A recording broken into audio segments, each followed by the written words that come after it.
Bonjour André Croc, vous êtes le premier vice-président délégué à la prospective, à l'animation territoriale et aux coopérations de Rennes Métropole, qui réunit 43 communes et compte près de 450 000 habitants. André Croc, j'aimerais que vous nous parliez d'une initiative tout à fait singulière et durable. Ça s'appelle le Bureau des temps. C'est un service de la ville de Rennes et de Rennes Métropole. Est-ce que vous pouvez juste nous en raconter la mission en quelques mots, bien sûr, le Bureau des temps? Bien sûr. Bonsoir à toutes et à tous. Oui, je peut-être refaire un petit morceau d'histoire. Dire que c'est Edmond Hervé, quand il était maire de Rennes et président de la métropole, qui avait constaté qu'il y avait une injustice en matière de temps. Certains peuvent acheter du temps, c'est-à-dire que par les moyens financiers qu'ils ont, ils peuvent choisir d'organiser leur journée, leur week-end, leur semaine comme ils le souhaitent, et que d'autres subissent le temps. Ils sont sous, en quelque sorte, la contrainte de prescripteurs de temps. Et dans énormément d'emplois, énormément de services, en fait, on est contraint par les temps. Et Edmond Hervé a eu cette idée tout à fait pionnière d'analyser ces phénomènes aussi pour pouvoir agir sur les temps. Et il considérait que c'était un élément également de cohésion sociale. Mais alors pour une métropole, concrètement, parce que c'est un service de la ville et de la métropole, je le rappelle, à Rennes, quels sont les enjeux que vous rencontrez au quotidien dans le Bureau des temps? Alors je vais l'illustrer par quelques exemples. D'abord, c'est de bien comprendre les phénomènes et ensuite d'être capable d'agir. Alors, bien analyser les phénomènes, ça nécessite effectivement de faire de l'observation, de mener les études qui permettent de repérer notamment ce que sont les prescripteurs de temps et comment on peut modifier finalement et agir sur le temps. Et je vais donner au moins deux exemples qu'on connaît bien à Rennes.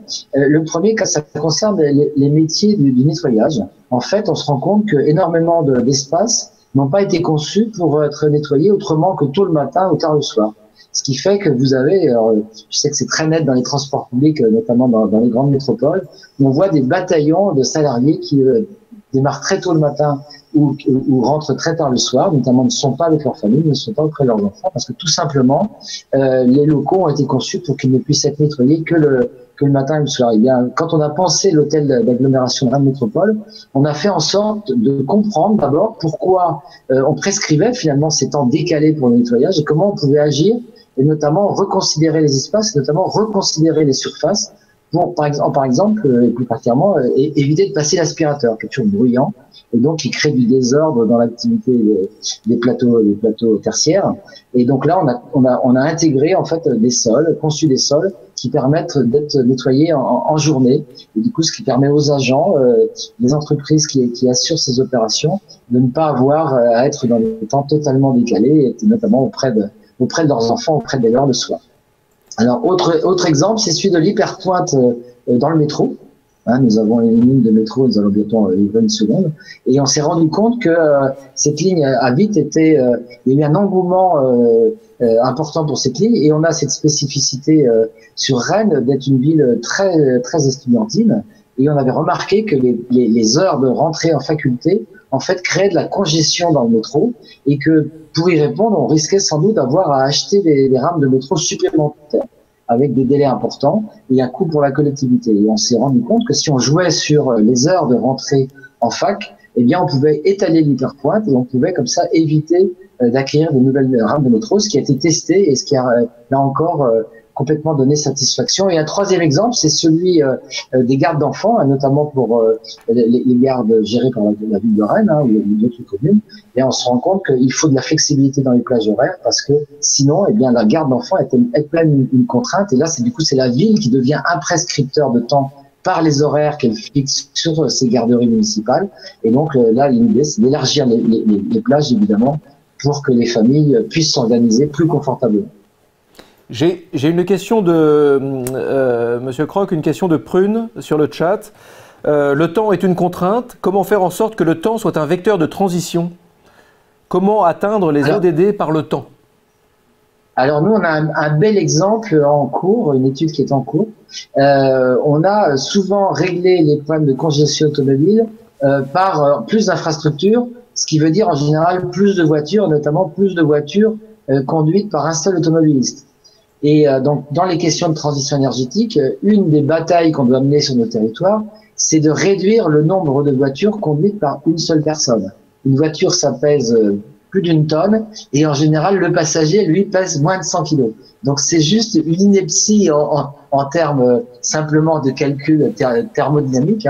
Et donc, là, l'idée, c'est de réduire le nombre de voitures solo, et du coup, de mieux comprendre pourquoi les gens sont amenés à tant utiliser une voiture solo, et surtout, créer de la congestion toujours aux mêmes heures, en général les heures de bureau. Et donc on a un secteur d'activité avec beaucoup de plateaux tertiaires, de grandes entreprises, qui est très congestionné le matin et très congestionné le soir. Et là, plutôt que de rajouter des infrastructures qui rajouteront encore de la voiture solo, on préfère travailler sur moins de voitures solo, en jouant sur le covoiturage, en jouant aussi sur les temps, de manière à ce que la circulation soit plus fluide, donc moins de gaz d'effet de serre, moins de pollution. Bon, j'ai une question piège qui pourrait être une question au bac, et vous n'avez pas 4 heures, vous aurez peut-être 20 secondes. Est-ce qu'on est si libre de son temps finalement en 2020? Alors non, on n'est pas si libre de son temps que ça. Et d'ailleurs, c'est pour ça que les bureaux des temps, on a été pionniers, mais d'autres collectivités se sont intéressées au temps. D'ailleurs, il y a des colloques avec Tempos chaque année, parce que c'est ça justement qu'il faut travailler. Finalement, la vraie liberté, c'est d'être totalement libre de son temps. Et je pense que c'est pour ça que beaucoup de seniors apprécient autant leur retraite. C'est qu'ils ont, alors pas forcément tout le temps la maîtrise. D'ailleurs, eux-mêmes nous disent qu'ils sont pas si maîtres de leur temps que ça, parce qu'ils se rajoutent d'autres éléments qui deviennent des prescripteurs de temps, parfois de leur famille d'ailleurs.